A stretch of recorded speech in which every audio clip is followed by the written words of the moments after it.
Halo, assalamualaikum. Ketemu lagi dengan saya Ahmad Armada 7. Selamat malam. Semoga keselamatan, keberkahan, kebahagiaan selalu menyertai kita semua. Untuk Anda yang dari ujung timur sampai ujung barat. Setelah kemarin melihat seorang dosen menghina NU, hari ini saya melihat dia sudah merengek minta maaf. Yang kedua, menyampaikan permohonan maaf yang setulus-tulusnya kepada seluruh umat Islam, terkhusus kepada keluarga besar Nahdlatul Ulama, karena khilafan dan kelalaian saya telah menyakiti hati dan perasaan mereka. Ya begitulah. Saya lihatnya gini, ngapain toh membuat kata-kata yang seperti itu? Kalau misalkan beda, ya diperhalus. Harusnya seperti itu. Tapi memang sebenarnya saat orang itu menghina NU, kemungkinan tuh ada beberapa hal. Hal yang pertama, kemungkinan ya, mungkin dia ini orangnya lagi sibuk atau apa gitu kan. Kebanyakan aktivitas ngajar atau apa. Karena sibuknya, dia tidak tahu perkembangan NU. Yang jelas nomor satu itu, dia tidak tahu perkembangan NU. Dia nggak sadar bahwa NU itu terbanyak itu di pelosok, di daerah. Karena dia di kota. Kalau di kota mungkin biasa ya ngelihatnya, dalam artian apa? Masjid-masjid atau kehidupan orangnya hampir bisa dibilang merata atau sama, walaupun juga ada yang tidak. Dan dia tidak tahu perkembangan di daerah.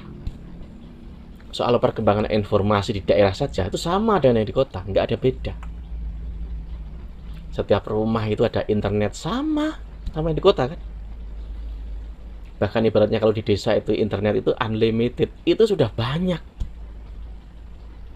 Warung wifi udah ada, sangat sama. Dia nggak tahu, bisa dibilang apa ya, soal bangunan lah atau apa, sama. Walau di setiap kota atau di setiap desa pasti ada kekurangan dan kelebihan masing-masing, tapi sama. Soal masjid saja atau tempat ibadah, di desa-desa itu sudah pakai AC semua juga, walaupun ada yang belum. Di kota juga ada yang belum. Sama. Kalau bedanya apa? Masih melihat NU dianggap ketinggalan. Itu salah Anda sendiri. Anda yang ketinggalan informasi. Kemungkinan kalau orang itu menghina NU karena apa? Dia itu bisa dibilang apa ya? Takut dengan eksistensi NU di dalam perputaran perkembangan atau politik Indonesia.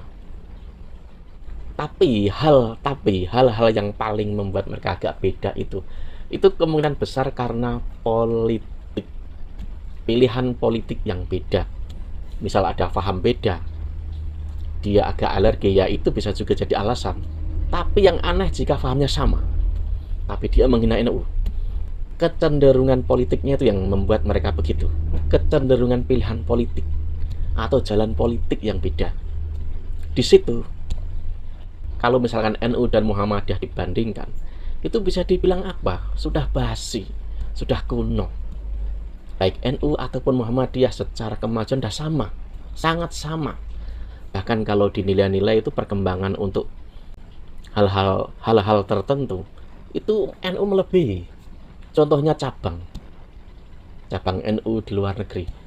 Kalau Anda nyari di Facebook akan tahu bagaimana perkembangan edukasi, literasi orang-orang NU di berbagai negara. Sangat jauh maju. Saya ngomong begini karena saya sering nonton mereka. Walau tidak dipungkiri, ada plus minus di antara keduanya. Jadi kalau diadu-adu udah kuno, nggak perlu lagi. Di MD juga sama. Orang MD itu kan kebanyakan mungkin secara posisi dia lebih untung karena di kota. Kalau dulu orang itu di kampung, tapi sekarang sama, nggak ada beda. Kalau Anda membedakan, itu karena apa? Input Anda itu yang kurang. Sama, nggak ada yang beda. Bahkan kalau sisi politik untuk sekarang ini bisa dibilang, ya sangat menguntungkan orang NU seperti itu kan. Tapi sebelumnya kan juga sama menguntungkan orang MD. Jadi apa bedanya? Kalau misalkan hina NU itu dianggap atau dibandingkan dengan Muhammadiyah, ya orangnya ini input itu yang kurang. Dan kemungkinan itu bacaan yang membuat orang itu berubah atau beda atau dalam menafsirkan itu salah. Bacaannya yang salah. Kita tahu kan, berita hoax itu kan banyak. Nah di situ itu daya saring manusianya saja yang diperlukan. Apa perlu hal-hal yang dulu misalkan soal TBC, dulu Muhammadiyah itu kan berbicara soal ayo bid'ah khurafat TBC kan. Yang disasar itu kan amalia-amalia NU zaman dulu, tapi itu udah hilang. Bahkan orang Muhammadiyah juga rasa NU, orang NU rasa Muhammadiyah juga ada. Jadi nggak ada yang harus diperdebatkan atau dibanding-bandingkan. Sudah sama. Kalau Anda akan tahu kelebihan masing-masing. Jadi jika ada dosen misalkan dia itu menghina NU, masalah yang utama apa? Kemungkinan pada input yang dia itu ketinggalan dan sisi politik pilihan itu loh yang membedakan, yang membuat orang itu akan bersikap beda soal kata-kata menghina atau merendahkan. Itu mungkin pengaruh pada apa? Kontrol dirinya yang kurang. Makanya kalau ada orang itu misalkan berapi-api menghina sana sini, itu ya kontrolnya yang kurang. Nggak usah jauh-jauh lah, di sini tuh ada, sebelah itu ada. Itu bisa dibilang dulu adalah kelompok-kelompok orang non-NU. Di tengah-tengah situ itu ada Kiai NU. Aneh kan? Dan Kiai NU ini jamaahnya besar, sangat besar. Yang datang juga orang situ ada, orang luar dari situ juga ada. Padahal ini lingkaran-lingkaran apa? Pusatnya orang Muhammadiyah di situ loh. Nggak ada masalah kok. Nggak ada masalah. Mereka parkir di depannya orang Muhammadiyah misalnya dalam acara istighosah atau apa, juga nggak masalah. Nggak ada yang ganggu juga. Akur-akur saja. Soal ekonomi sama, nggak ada yang beda. Kekayaan itu kan relatif, kekurangan kan juga relatif kan, sama. Tapi secara umum kalau di sini itu ya orang NU semua. Maju di daerah sekarang udah maju. Sangat beda dengan zaman-zaman dulu lah.